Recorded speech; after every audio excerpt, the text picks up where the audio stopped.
जय श्री कृष्णा दोस्तों, आप सबका स्वागत है आपके अपने चैनल ज्ञान खजाना में। और आज की वीडियो में सुनाने वाली हूँ संतोषी माता की कहानी। एक सेठ और सेठानी थे, उसके 7 बेटे थे। 6 बेटे रोज कमाने जाते थे, 7वां घर पर ही रहता और कुछ काम काज नहीं करता। उसकी माँ 6 बेटों को खाना खिलाकर थाली में जो जूठा बचता उसको उठाकर 7वें बेटे को रखती। एक दिन उसकी बहू ने देख लिया और सोचा कि कब रात पड़े और कब अपने पति को इस बात कहूँ।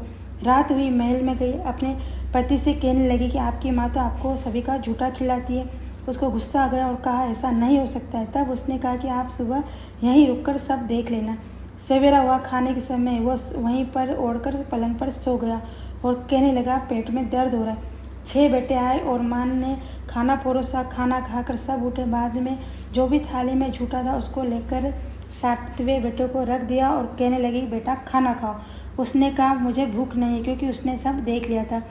कहने लगा माँ मैं परदेश जा रहा हूँ। माँ ने कहा कि कल जाता हो तो आज जा, और वह परदेश के लिए निकल गया। पत्नी से मिलने बाड़े में गया। वहाँ पर पत्नी कंडे थाप रही थी। उससे बोला कि मैं परदेश जा रहा हूँ, कुछ निशानी दे दो।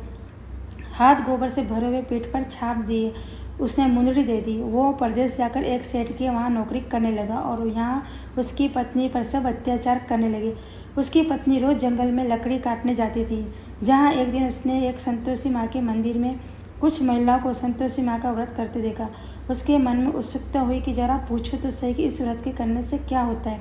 जवाब दिया कि इस व्रत को करने से दरिद्र धनवान बन जाता है, बांझ पुत्रवान बनती है और परदेश गए पति को तुरंत मिलाता है। यह सुनकर उसने यह निश्चय कर लिया कि मैं भी अपने पति के लिए व्रत करूंगी। और उसने जो भी लकड़ी काटी थी उसका कुछ हिस्सा बेचा।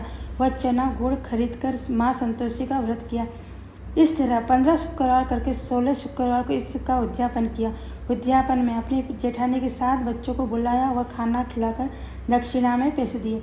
बच्चे पैसे लेकर घर गए तो उसकी माँ ने कहा कि इन पैसों से कोई भी खट्टी चीज़ खरीद कर खा लो।